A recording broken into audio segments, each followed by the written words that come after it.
Paradas grandiosas. Precisão militar. Coreografias treinadas por meses e meses, dia e noite, que podiam ser vistas até do espaço. A capital moderna, o interior atrasado. E, acima de tudo, uma devoção completa pelo regime. Assim é a Coreia do Norte, o país mais fechado do mundo, que voltou ao noticiário esta semana. O líder Kim Jong-un e o presidente da Coreia do Sul, Moon Jae-in, se reuniram mais uma vez em busca de paz na região. No começo do mês, uma equipe do Fantástico passou 11 dias na Coreia do Norte. Uma nação pequena, pobre, mas que tem armas nucleares. É raro que jornalistas passem tanto tempo lá. Para conseguir o visto, as negociações foram longas e complicadas. Como mostram agora os repórteres Álvaro Pereira Júnior, Stephanie Lotufo e Wellington Almeida. Dia 2 de março de 2018. Procuramos a Embaixada da Coreia do Norte em Brasília para uma reportagem sobre um passaporte brasileiro emitido misteriosamente em nome do líder Kim Jong-un. Eu não vou falar sobre isso aqui.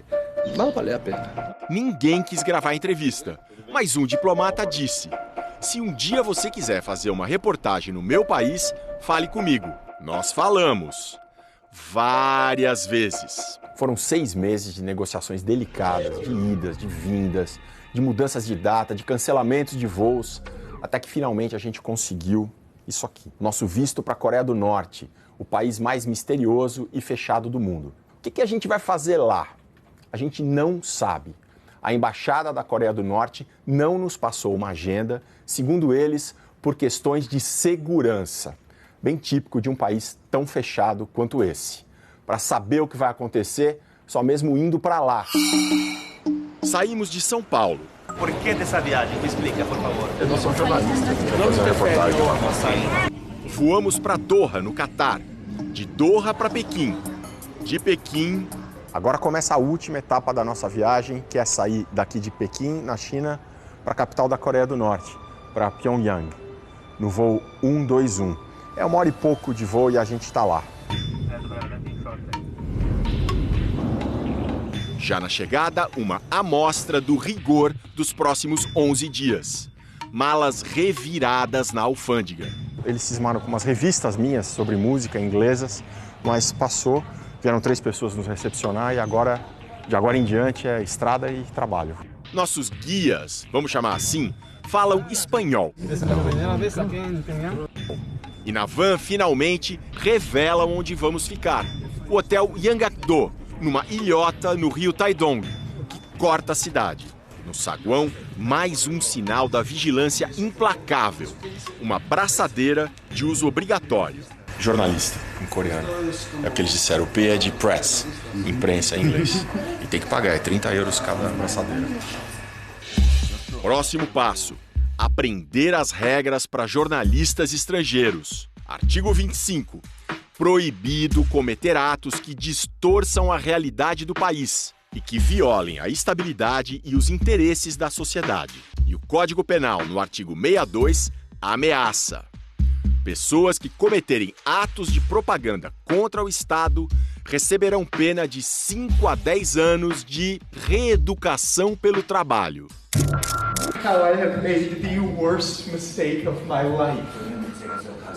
Alguém que supostamente desrespeitou as regras foi o turista americano Otto Warmbier.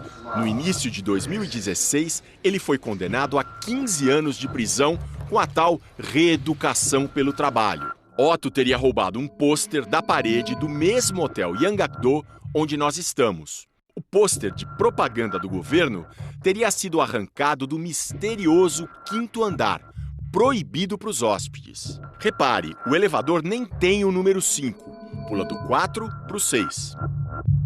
Em junho do ano passado, Otto foi devolvido aos Estados Unidos, em estado vegetativo, por causas até hoje não esclarecidas.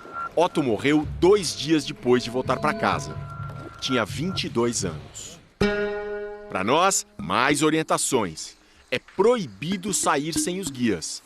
O Yanggakdo não é só um hotel, é uma espécie de prisão. O hotel é uma pequena cidade, tem várias coisas. Entre essas coisas tem livraria. E a livraria está indicando aqui os destaques da semana. Destaque número 1, Kim Jong-un discute o avanço vitorioso que está acelerando do socialismo. O destaque número 2 é Casos da Vida de Kim Jong-un. 2 são obras ou do Kim Jong-un ou sobre Kim Jong-un. O Yanggakdo tem muitas outras atrações, mas a maior parte do tempo a gente passa nos quartos mesmo. Aqui tem um rádio. Chama a atenção que o rádio não tem aquele botão de mudar de estação. É porque só tem uma estação. Mas ligando, não pega. Na televisão tem 2 canais norte-coreanos. Os 2 passam a mesma programação. Programas que incentivam as pessoas a trabalhar bastante e também tem muito programa a favor do grande líder, a favor do governo. É isso o dia inteiro. Quando saímos, os guias só entregam a programação em cima da hora, ou às vezes nem isso. 8h15 da manhã, até agora a gente não sabe o que a gente vai fazer. Somos levados para conhecer Pyongyang, seu Arco do Triunfo, suas torres. A limpíssima capital, de 2,5 milhões de habitantes, é a vitrine do regime. Por todo lado, imagens gigantescas de Kim Il-sung, fundador do país, que governou de 1948 a 94, e do filho dele, Kim Jong-il, que comandou de 94 a 2011.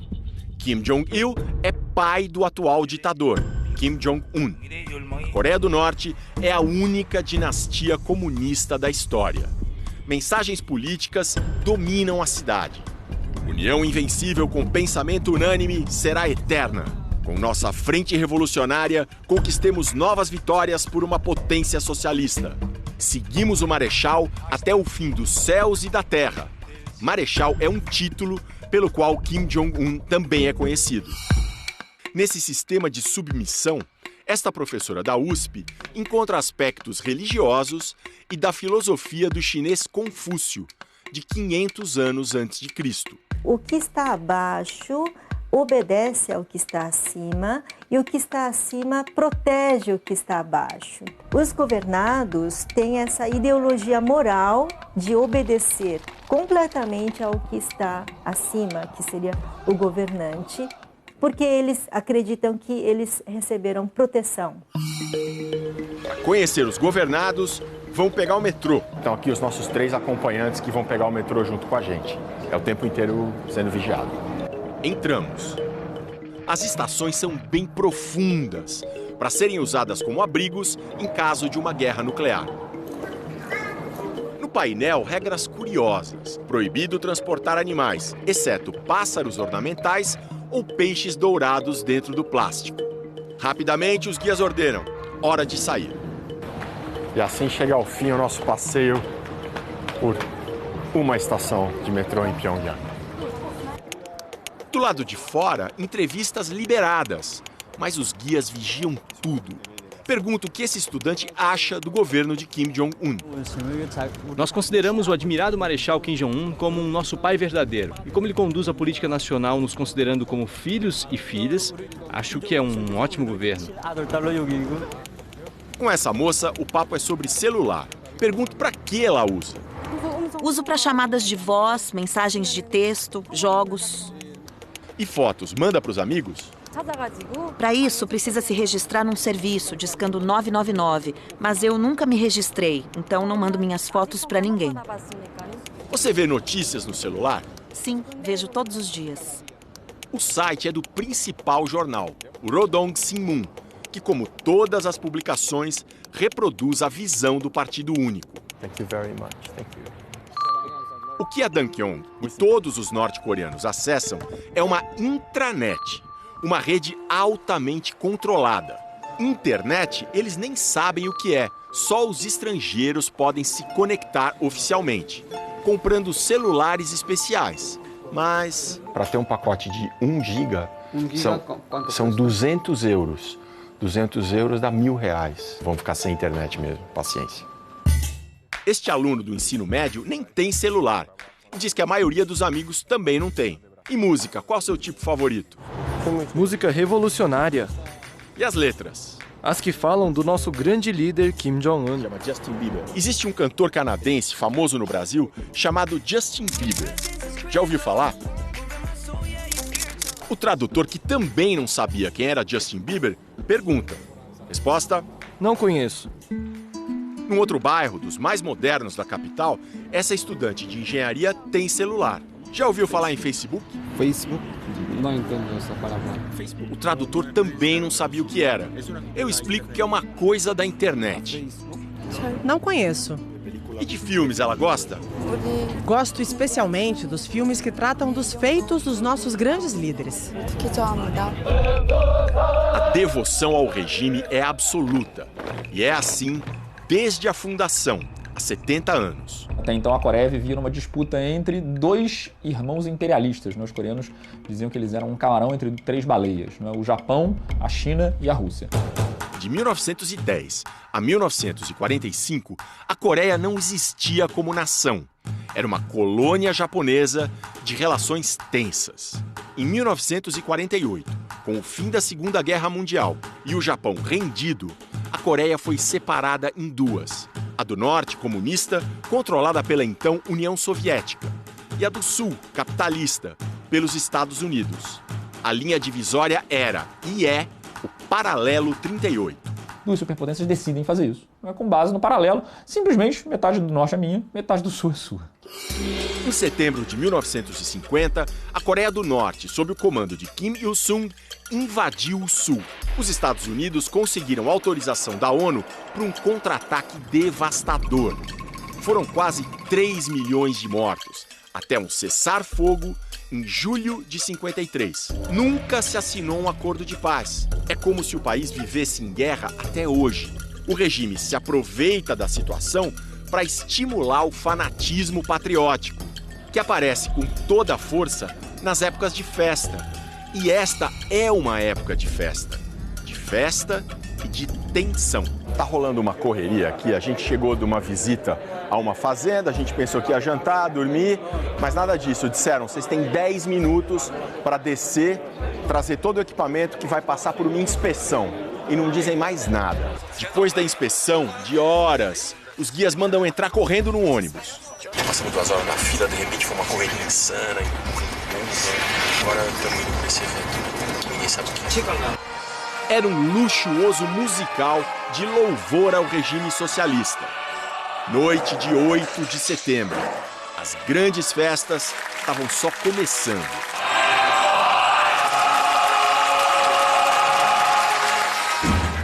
Manhã de 9 de setembro, dia dos 70 anos de fundação do país. Somos levados à grande praça Kim Il-sung. Tudo pronto para parada civil e militar. A praça toda está em silêncio à espera da chegada do líder Kim Jong-un.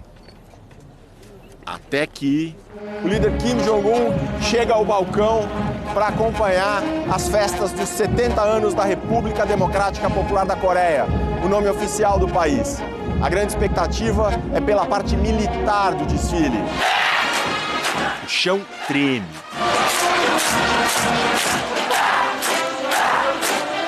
A Coreia do Norte é a sociedade mais militarizada do mundo. Tempo médio de serviço: 6 anos para os homens e 5 para as mulheres. A parada prossegue e uma ausência chama a atenção. Está chegando ao fim a parte militar da parada e não houve a apresentação de nenhum novíssimo armamento, por exemplo, um míssil intercontinental. Isso reforça a atitude menos agressiva que os norte-coreanos vêm tendo nos últimos meses. Ao final de exatas 2 horas, Kim Jong-un celebra ao lado de Lee Jae-shu, o número 3 do governo da China, o principal país aliado da Coreia do Norte. O dia seria longo. À noite, mais uma vez, fomos colocados num ônibus sem saber para onde. Chegamos ao estádio 1º de maio. A entrada foi uma guerra. Lá dentro, os Mass Games, os chamados Jogos do Povo, uma demonstração gigantesca de precisão e sincronia. Só no painel mutante, 20 mil pessoas. muitas delas crianças pequenas. Um dos principais especialistas do mundo em Coreia do Norte comenta: os treinamentos começaram no final de março. A rotina é tão rigorosa, tão intensa, mas provavelmente não existe nenhuma compensação. Só o prestígio de ser uma entre 150 mil pessoas na apresentação. O espetáculo, tecnicamente, é impecável. Mais uma vez, o líder está lá. Os Jogos do Povo não eram tudo. Na noite seguinte, mais grandiosidade. A mesma praça que um dia antes tinha recebido a parada militar, agora seria palco da Marcha das Tochas.